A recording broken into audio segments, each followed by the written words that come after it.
Et bien le bonjour à tous et à toutes, on se retrouve pour une courte vidéo parce que j'ai trouvé un article intéressant dans la Libre Echo d'un docteur en droit, euh, Guy Claynon, qui est intéressant à plusieurs titres.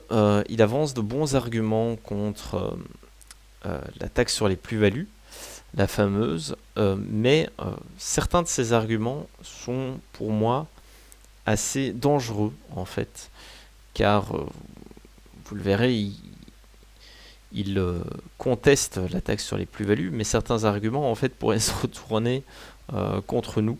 Donc il faut faire attention avec les recours. Alors, pourquoi la taxation des plus-values sur actifs financiers est inconstitutionnelle selon ce monsieur Guy Claynon, docteur en droit? Alors, il y a plusieurs recours en annulation actuellement introduits contre cette taxe sur les plus-values d'actifs financiers. Les requérants y attaquent la rétroactivité de la loi ainsi que les discriminations de procédure selon que l'on passe par un intermédiaire belge ou étranger. Pourtant, au vu de la jurisprudence antérieure, notamment relative à la taxe sur les comptes titres ou à la grosse TOB, la taxe sur les opérations de bourse, ces recours n'ont quasiment aucune chance d'aboutir à une annulation totale du texte, d'après ce monsieur. En se focalisant sur des modalités pratiques, il passe à côté du véritable vice originel de cette loi, la violation frontale et systémique du principe constitutionnel de l'égalité de tous devant l'impôt. Ce principe impose en effet que l'impôt sur les revenus soit strictement proportionné à la capacité contributive des citoyens. Et vous verrez que, en fait, le véritable problème, c'est qu'on n'est pas sur un impôt sur le revenu, ici, étant donné qu'une plus-value n'est pas un revenu. Or, frappé de multiples vices juridiques, ce texte ne taxe pas le véritable enrichissement des contribuables, mais arbitrairement le fait technique de la transaction envisagée isolément, ce qui n'a pas de sens dans le cadre d'un impôt sur les revenus. Et alors, c'est là que je trouve qu'il faut contester cette loi, mais avec des pincettes, en fait. Parce que ici, vous allez voir, c'est un argumentaire qui peut clairement se retourner contre nous, parce qu'à un certain moment, les socialistes vont dire, mais vous avez raison, taxons aussi les plus-values latentes. Pour justifier la taxation des plus-values réalisées plutôt que de l'enrichissement effectif, les partisans de la réforme opposent le vieil adage populaire « pas vendu, pas gagné ». Ce raisonnement est pourtant un non-sens économique total. Bon, ça c'est selon lui. Selon cette logique absurde, un milliardaire qui cède ses actions pour en réinvestir le produit deviendrait riche uniquement le jour de la transaction. D'ailleurs, la fin de sa phrase, je ne l'ai même pas souligné parce que pour le coup, c'est un peu n'importe quoi. Pour redevenir instantanément pauvre le lendemain lors du réinvestissement. Le véritable enrichissement réside pourtant dans l'évolution globale de la valeur du patrimoine et non dans la transformation de ses actifs financiers en billets de banque. En se focalisant sur la vente plutôt que sur la plus-value latente, le législateur valide un système fiscal hautement discriminatoire et totalement étranger au concept de l'enrichissement qu'un impôt sur les revenus se doit d'appréhender. Et en fait, tant que tu n'as pas touché ton salaire, on ne te taxe pas non plus.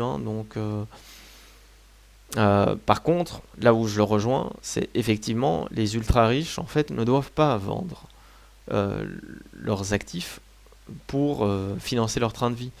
On l'avait vu dès la première vidéo que j'avais faite au moment où avait été annoncée cette taxe sur les plus-values, au moment de la formation du gouvernement. J'avais expliqué qu'il y avait ce qu'on appelle le crédit lombard que les riches utilisent, c'est-à-dire qu'ils mettent en collatéral en fait une sorte d'hypothèque, si vous voulez, en gage leurs actifs financiers et ils reçoivent un crédit à la place. Donc on leur prête, la banque leur prête de l'argent. Et donc forcément, ça c'est pas taxé parce qu'on ne va pas taxer le crédit. Et du coup, ces gens peuvent vivre comme des rois sans jamais vendre leurs actifs financiers pour financer leur train de vie. Donc là-dessus, je le rejoins. Il va revenir sur ce point, les 8 dérives majeures du nouveau système fiscal. Donc la protection des ultra-riches, les grands patrimoines qui n'ont aucune obligation de vendre pour financer leur train de vie accumulent les gains latents massifs. Donc là, pour Là-dessus, je le rejoins.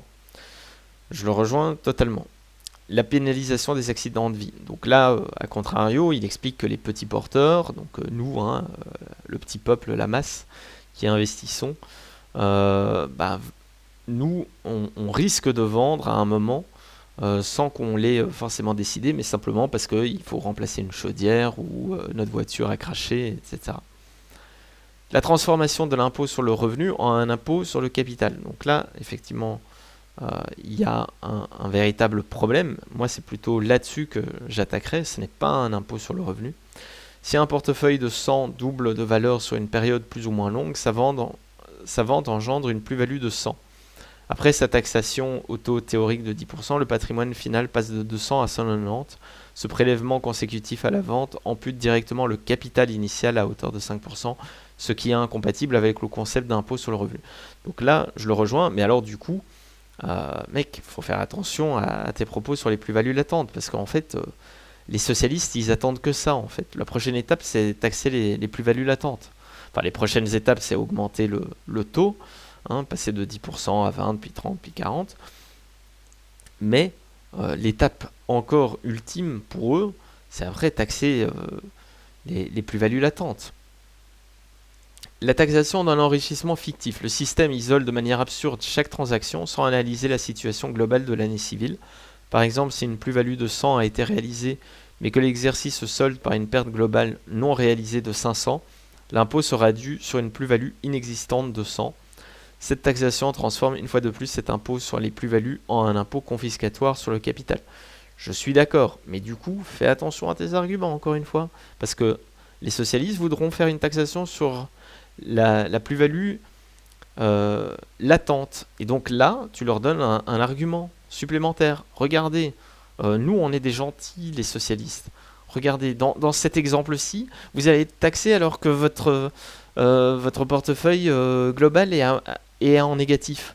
Donc, faisons une taxation sur les plus-values ou moins-values latentes. Donc, attention. Moi, je dis attention. Le refus du report des pertes. Alors effectivement, ça c'est aussi du n'importe quoi. Je crois qu'en France, ils peuvent reporter les pertes. Nous, on l'a dans l'os. Le double emploi avec la taxation des dividendes à l'impôt des sociétés et au précompte mobilier. La taxe fait manifestement double emploi avec la taxation à l'impôt de société et au précompte mobilier de dividendes futurs que les plus-values réalisées représentent à l'évidence. Alors, bon, je trouve qu'il aurait pu un peu mieux développer son propos. Je ne sais pas s'il avait un nombre limité de caractères, mais ce qu'il veut dire, c'est que des plus-values de votre société, à un certain moment, la société va soit elle réinvestit pour grossir, soit en fait elle va récompenser l'actionnaire en versant un dividende. Et donc ça diminue la valeur de la part, mais donc le dividende il est taxé de toute façon. Donc il y a déjà une taxation qui était déjà là sur la croissance de l'action, si vous voulez. Parce qu'à un moment, c'est bien beau, mais il faut que l'actionnaire puisse bénéficier des fruits de son investissement. Et là, il y a déjà une taxation de 30% sur le dividende. L'absence d'indexation sur l'inflation. Alors là, effectivement, on est tout à fait d'accord, mais encore une fois, j'ai souligné en rouge parce que son développement me semble dangereux. L'abattement forfaitaire de 10 000 euros s'applique de façon totalement aveugle. Il ne tient aucun compte ni de l'importance des actifs, ni de la durée de détention de ceux-ci, ni de l'érosion monétaire future, pénalisant lourdement le capital sur le long terme. Alors, je suis tout à fait d'accord sur la partie indexation de l'inflation. C'est pas que sur les 10 000 euros qu'il faudrait faire. On devrait tenir compte de l'inflation dans le calcul même de la plus-value de l'actif. Mais quand il parle que ça ne tient aucun compte ni de l'importance des actifs, ni de la durée de détention de ceux-ci, moi je dis attention, parce que les socialistes vont venir et vont dire faisons un peu comme on a pour nos revenus du salaire, des impôts progressifs, donc des taux progressifs en fait. Donc voilà, il y a des bons arguments de la part de cette personne. Je suis sûr qu'il est de bonne volonté, Mais attention à ne pas donner des idées de merde aux socialistes. Ils en ont déjà assez, hein. C'est les champions des idées de merde. Mais attention, d'ailleurs, un autre point que j'ai pas abordé. Ici, je vois que pour l'instant,